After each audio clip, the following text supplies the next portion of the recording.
Team इंडियाचा अनुभवी वेगवान गोलंदाज Mohammed Shami ICC one day world cup 2023 final नंतर दुखापतीमुळे क्रिकेट पासून लांब होता।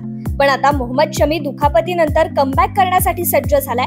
मोहम्मद शमी हा आगामी रणजी ट्रॉफी स्पर्धेतून कमबॅक करणार असल्याची दाट शक्यता वर्तवण्यात येतेय। तर मोहम्मद शमी रणजी ट्रॉफी स्पर्धेत 11 ऑक्टोबरला मैदानात उतरणार असून मोहम्मद शमी रणजी ट्रॉफी स्पर्धेत बंगालचं प्रतिनिधित्व करणार आहे आणि हा सामना उत्तर प्रदेश विरुद्ध असणार आहे।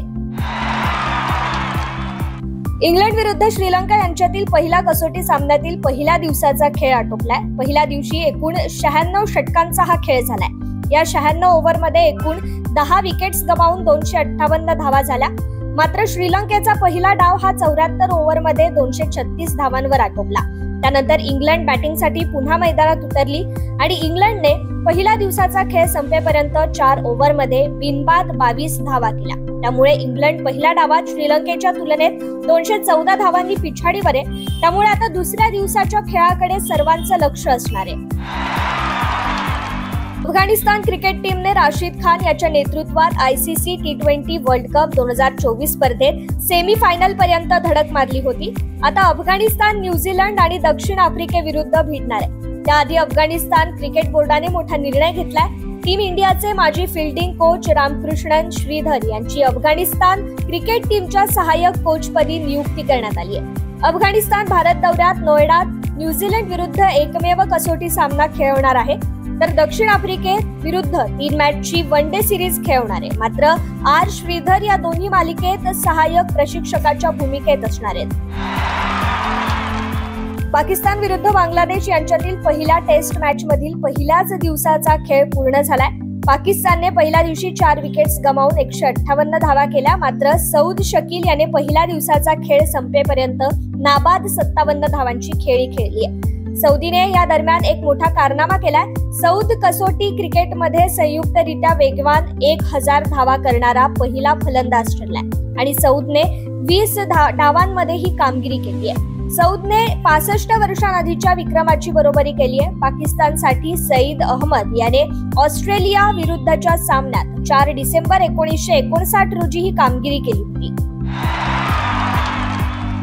आयसीसीने कसोटी क्रिकेटची ताजी क्रमवारी जाहीर केली आहे। कसोटी क्रमवारीत भारतीय खेळाडूंचा दबदबा आहे। तिन्ही प्रकारात टॉप 10 मध्ये भारतीय खेळाडू आहेत। भारताचा अनुभवी ऑफ स्पिनर रविचंद्रन अश्विन याने कसोटी क्रमवारीत गोलंदाजांमध्ये अव्वल स्थान कायम राखलंय। तसेच अष्टपैलूंमध्ये रवींद्र जडेजा अव्वल स्थानी तर अश्विन दुसऱ्या स्थानी कायम आहे। याशिवाय अलीकडेच दक्षिण आफ्रिकेविरुद्ध चांगली कामगिरी करणाऱ्या वेस्ट इंडिजच्या खेळाडूंना बंपर फायदा झालाय।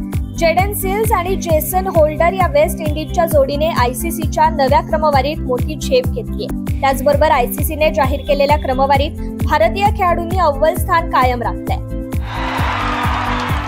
पॅरिस ऑलिम्पिकमध्ये ऐतिहासिक रौप्य पदक पटकावल्यानंतर भारताचा स्टार भालाफेकपटू नीरज चोप्रा आता लुसाने डायमंड लीग स्पर्धेसाठी सज्ज झालाय। आज रंगणाऱ्या या स्पर्धेतून चमकदार कामगिरी करत पुढील महिन्याच्या सत्रात पुन्हा एकदा या स्पर्धेचं जेतेपद पटकावण्याचा निर्धार नीरजने केलाय। 2022 मध्ये नीरजने डायमंड लीग स्पर्धा जिंकली होती। मात्र गेल्या वर्षी त्याला अमेरिकेत झालेल्या डायमंड लीग अंतिम फेरीत झेज प्रजासत्ताकच्या याकूब वाटचेर नंतर दुसऱ्या स्थानी समाधान मानावं लागलंय। CEAT क्रिकेट रेटिंग पुरस्कारांचा 26वा पुरस्कार सोहळा मुंबईत काल पार पडलाय। भारताचे माजी प्रशिक्षक राहुल द्रविडला जीवन गौरव पुरस्काराने सन्मानित केले गेले। वर्ल्ड कप विजेता कर्णधार रोहित शर्मा या वर्षातील सर्वोत्तम आंतरराष्ट्रीय क्रिकेटपटू पुरस्काराचा मानकरी ठरलाय, तर विराट कोहली वन डेतील सर्वोत्तम फलंदाज ठरलाय। फिल सॉल्टला T20 batter of the year म्हणून गौरवण्यात आलंय, तर टीम सौदीने T20 बॉलर ऑफ द इयरचा किताब पटकावलाय। श्रेयस अय्यरला त्याच्या रणनीतिक कौशल्याची दखल घेऊन टाटा IPL साठी उत्कृष्ट नेतृत्वाचा पुरस्कार मिळालाय। पोर्तुगालचा दिग्गज फुटबॉलपटू क्रिस्टियानो रोनाल्डो जगातील सर्वाधिक लोकप्रिय खेळाडूंपैकी एक म्हणून ओळखला जातो। त्याला सोशल मीडियावरील इंस्टाग्राम आणि ट्विटरवरही सर्वाधिक फॉलोअर्स आहेत। पण आता त्याने आणखी एक विक्रम केलाय। रोनाल्डोने काल त्याचा YouTube चॅनलही सुरू केलाय।